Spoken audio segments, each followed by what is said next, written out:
Assalamualaikum warahmatullahi wabarakatuh. Alhamdulillahirrabbilalamin. Pertama-tama yang saya hormati, Bapak dosen pengampu mata kuliah Islamisasi Disiplin Ilmu Kesehatan, yaitu Bapak Dr. Ahmad Alim MCMA. Perkenalkan, saya Eriani Puspa Lestari dari kelas reguler 4B, Prodi Kesehatan Masyarakat, ingin memaparkan hasil tugas saya yaitu menjelaskan tentang materi ke-10 hingga materi ke-15. Lalu materi ke-10 ini tentang kesehatan lingkungan perspektif Islam, materi ke-11 tentang merawat kesehatan jiwa, materi ke-12 tentang determinan kesehatan perspektif Islam, materi ke-13 tentang kesehatan reproduksi, materi ke-14 tentang menanggulangi wabah LGBT, materi ke-15 tentang pelayanan kesehatan Islami, dan yang terakhir yang materi ke-16 yaitu tentang islamisasi masyarakat. Materi ke-10 yaitu tentang kesehatan lingkungan perspektif Islam. Islam memberikan perhatian yang serius terhadap isu lingkungan, karena jika lingkungan tidak dijaga akan berdampak pada kerusakan di daratan, lautan, dan jagat raya ini. Tentunya tidak hanya berdampak di dunia, namun juga berdampak di akhirat. Kenapa isu lingkungan juga berdampak di akhirat? Karena diciptakannya alam semesta ini sebagai tanda kebesaran Allah yang fitrahnya untuk kemaslahatan manusia sebagai sarana untuk beribadah kepada Allah sehingga perlu kesadaran manusia untuk memakmurkan alam semesta ini. Selanjutnya, faktor utama masalah kerusakan di muka bumi ini yaitu karena ulah tangan manusia yang tidak menjaga lingkungannya. Peranan manusia di muka bumi ini mempunyai sifat yang pertama vertikal yaitu sebagai seorang hamba, yang kedua horizontal yaitu sebagai khalifatullah atau wakil Allah untuk mengelola dan memakmurkan bumi. Sebagai khalifatullah, hendaknya sesama manusia mempunyai hubungan yang baik, selalu mengedepankan akhlak, moral, perilaku kepada manusia lain agar terjalin hubungan yang harmonis. Selain itu, perlu menjaga alam sekitar dengan melakukan hal tersebut merupakan bagian dari keimanan dan mendapatkan rahmat dari Allah Subhanahu wa taala. Selanjutnya, lingkungan dalam perspektif Islam, rahmatan lil alamin atau rahmat bagi seluruh alam semesta. Semua makhluk Allah mendapatkan kasih sayang, oleh karena itu terdapat larangan membuang limbah sembarangan atau membiarkan lingkungan kotor, karena jin menyukai tempat-tempat tersebut. Dan jika manusia melakukan hal tersebut, maka akan disenangi jin. Selain itu, Allah telah memberitahu bagaimana tata cara menyembelih hewan, itu merupakan nilai kasih sayang Allah terhadap makhluk yang diciptakannya. Selanjutnya tentang merawat kesehatan jiwa. Pendidikan jiwa merupakan hal yang utama sebelum mendidik jasad, karena jiwa yang terdidik akan menjadi ketakwaan. Dan jika tidak dididik dengan benar, maka akan menyebabkan manusia menjadi hina. Istilah dalam Al-Quran terkait jiwa manusia yang pertama ada ruh, yaitu ditiupkan oleh Allah yang menjadikan adanya kehidupan manusia. Yang kedua ada nafs, yaitu ruh yang menyatu pada jasad manusia. Dalam Quran Surat Asy-Syams ayat 7-10, yaitu demi jiwa dan penyempurnaan ciptaannya, maka Allah mengilhamkan kepada jiwa itu atau jalan kefasikan dan ketakwaannya.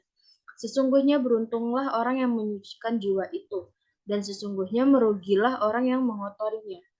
Jiwa bukanlah sebuah materi, tetapi jiwa mempunyai peran yang sangat sentral dalam membentuk perilaku manusia. Allah bersumpah dengan diri manusia yang telah diciptakan dengan kondisi fisik dan psikis yang sempurna, dan rugilah orang yang mengotori jiwanya. Faktor yang menyebabkan jiwa manusia kotor itu yang pertama, ya dia terlalu cinta dunia. Yang kedua, terlalu berharap terhadap makhluk dan pamrih. Yang ketiga, karena gangguan setan. Yang keempat, karena mengikuti keinginan hawa nafsu.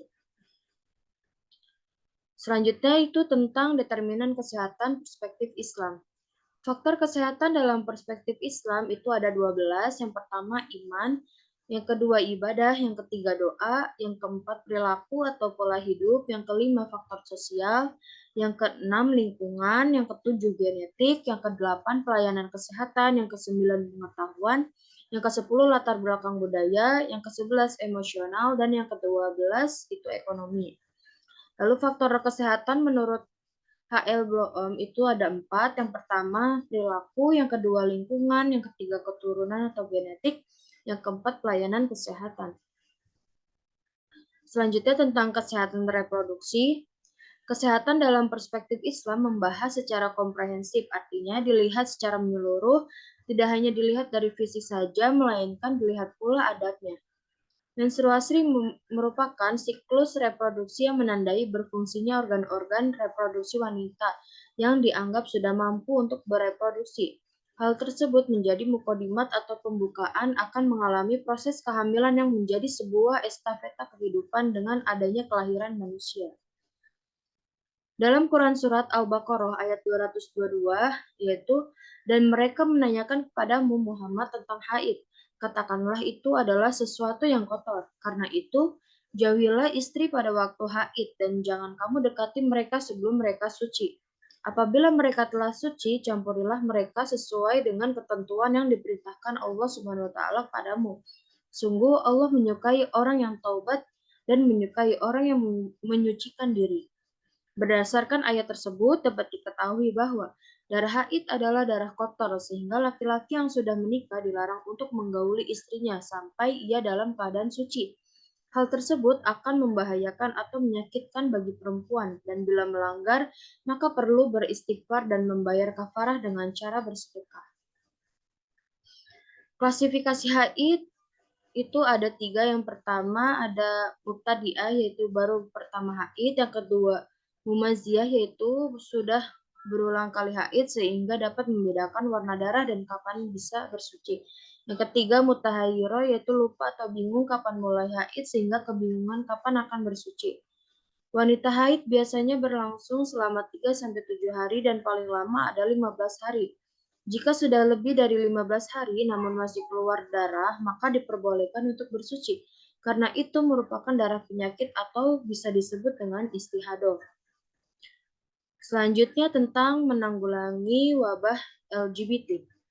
Penyimpangan terjadi karena pengaruh faktor lingkungan, keluarga, ataupun kebodohan diri yang disebabkan oleh bisikan setan, sehingga tidak bisa membedakan mana yang baik dan mana yang buruk.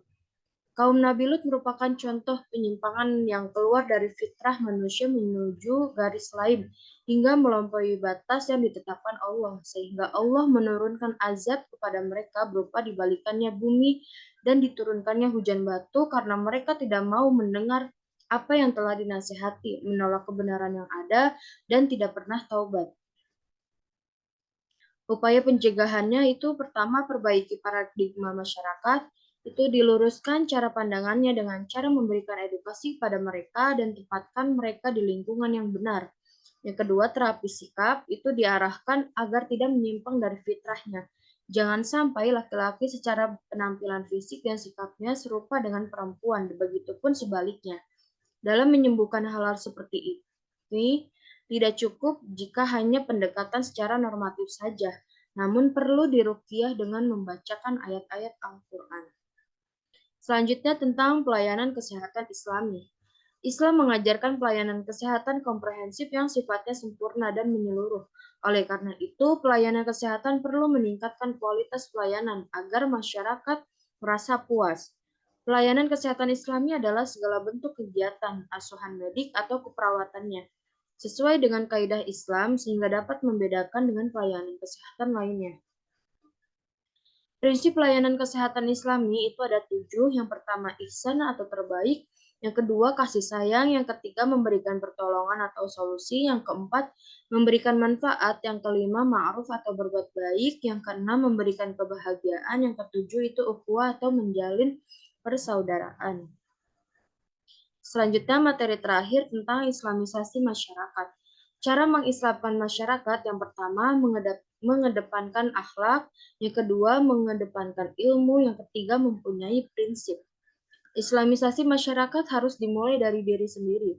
Sebagai seorang muslim harus menjadi contoh teladan yang baik dengan melaksanakan amar ma'ruf nahi mungkar. Bukan hanya untuk dirinya sendiri, namun untuk mensolehkan masyarakat dan membawa manfaat bagi orang lain. Suatu peradaban tidak akan berkembang jika tidak ada penggerak. Baik, itu saja merupakan paparan dari saya, kurang lebihnya mohon maaf. Wabillahi taufiq wal hidayah. Wassalamualaikum warahmatullahi wabarakatuh.